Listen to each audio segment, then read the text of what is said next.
about how do we solve problems where they're asking us to find the tipping that we do for like whenever we go out to eat, like how much are we going to tip? Or sometimes if we know how much we want to tip, we want to know what's the percent of the bill that we were looking to give.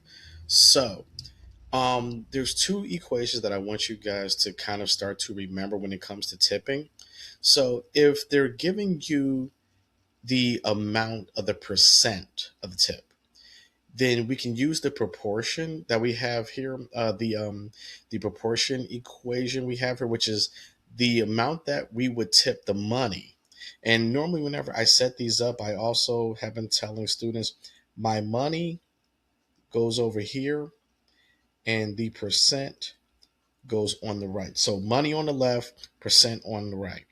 So in this problem, they're giving us the percent and they're telling us how much is the total bill.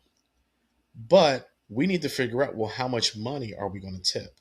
So I know that it's 18% and that the total bill was 63.89. So I don't know the tip, so that's where my X goes. But I know my total bill was $63.89. And the percent was 18%, and we know that's always out of 100. So when I cross multiply, I'm going to do 100 times X and I get 100X. Then I do 63.89 times 18. And when I do 63.89 times 18, I end up with,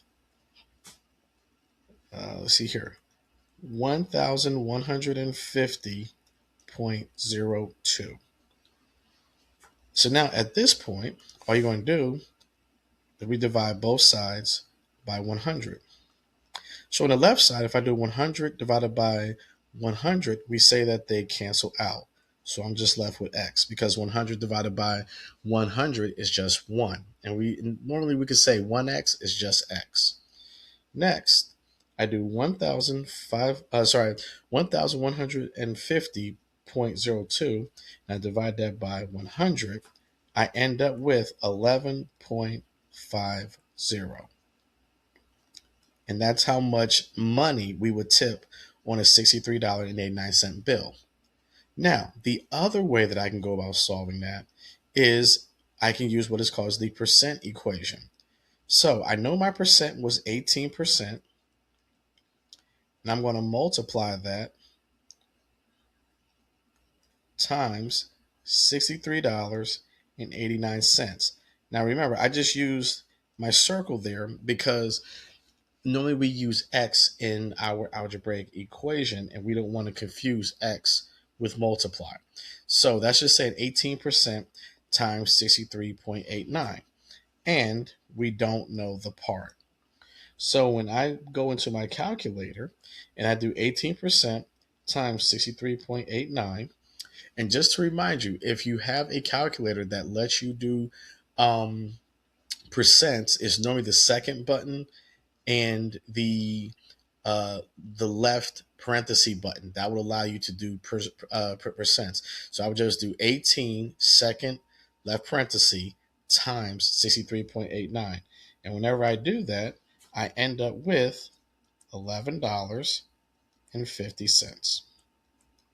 So that's how I solve whenever they give me the percent. Now, let's try whenever they give us the amount of the tip, but we don't know what percent of the bill it is. So just using the proportion we have on top, I know that the amount of the tip, that was 15. My total bill was 80. And we don't know the percent, but we know that that's out of 100. So when I go and I cross multiply, I do 15 times 100, and that gives me 1,500.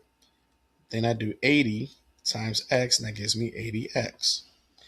So then I do 1,500 divided by 80 because I'm going to divide both sides by 80. So I know on the right side, let me scroll up a little bit so I have a little more space here.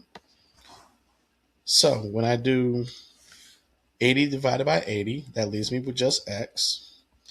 And when I do 1,500 divided by 80, I end up with 18.75, which means 18.75%. If you wanted to round that to 19%, that would also be okay. Just make sure, I mean, either way you could probably go with, but I probably would just leave it as the 18.75. If I was to use the percent equation, I would do it like this.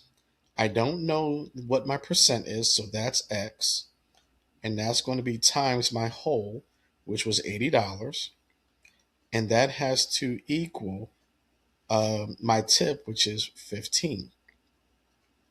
So I know X times 80, that leaves me with 80X, and that equals 15. Just to remind you, if I'm multiplying a whole number times a fraction, then I just put them together. So, for instance, 2 times x, that's 2x. 3 times x, that's 3x. So, in this case, I got 80 times x, that's 80x. And my number normally goes in the front. So, now I got 80x equals 15.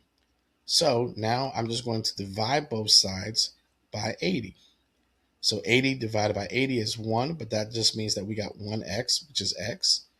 Then, on the left side, I have 15 divided by 80, and that leaves me with 0.1875.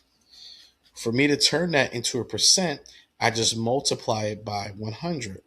And when I multiply it by that, I get 18.75, which is the same as we got on the other side.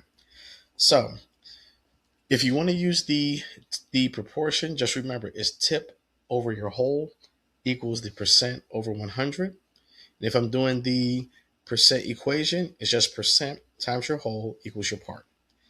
I hope this helps you guys with solving. If you need any more help, just let me know.